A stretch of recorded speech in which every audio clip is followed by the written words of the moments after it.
தேசிய ஸ்தாபன காங்கிரஸின் தப்பாக இருந்தால் சொல்லுங்க, திருத்திக்கிறோம். எபிசோடு 55. புதுசாக ஒரு அரசியல் கட்சி ஆரம்பித்தா இனி தமிழகத்தில் செல்லுபடியாகாது. மக்கள் நலன் என்பதுதான் எல்லா அரசியல் கட்சிகளுக்கும் பிரதான கொள்கை. இருக்கிற அரசியல் கட்சிகள் எல்லாமே இந்த கொள்கையைத்தான் முன்னெடுத்து செயல்பட்டு வருகின்றன. மேலும் புதிய கட்சி துவங்கினால் அதற்கு பின்புலமாக நிதி ஆதாரம் தேடுவதென்பது அவ்வளவு சுலபமான காரியமல்ல. ஏற்கனவே 234 தொகுதிகளிலும் வேட்பாளர்களை நிறுத்த, தேர்தலில் செலவு செய்ய என்று விஜயும் சீமானும் நிதி ஆதாரத்துக்கான ஏற்பாடுகளை பல தொண்டு நிறுவனங்கள் மூலம் தேடிக்கொண்டு விட்டனர்.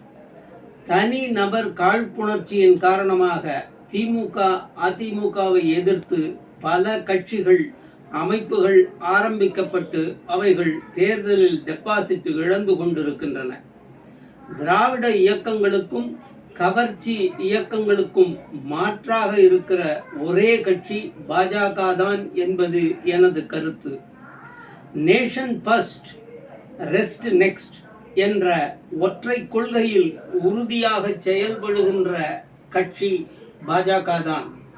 இவைகள் அனைத்தும் பாஜகவுடன் ஒருங்கிணைந்து செயலாற்றினால்தான் திராவிட இயக்கம் எனும் போலியான இயக்கங்களை கொஞ்சமாவது அசைத்து பார்க்க முடியும்.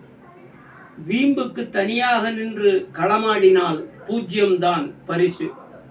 பணபலம் மிக்க திமுக, அதிமுக, தவேக, நாதக ஆகிய கட்சிகளை சிறிதளவாவது நகர்த்தி பார்க்க வேண்டுமென்றால் பாஜகவுடன் கைகோர்ப்பதுதான் புத்திசாலித்தனம். இவைகளை ஒருங்கிணைத்து கொள்ள பாஜகவும் பெரியண்ணன் பாணியில் செயல்படாமல் கொஞ்சம் விட்டு கொடுத்து அரவணைக்க வேண்டும். ஸ்தாபன காங்கிரஸ் பெருந்தலைவர் வழி நடத்திய கட்சி.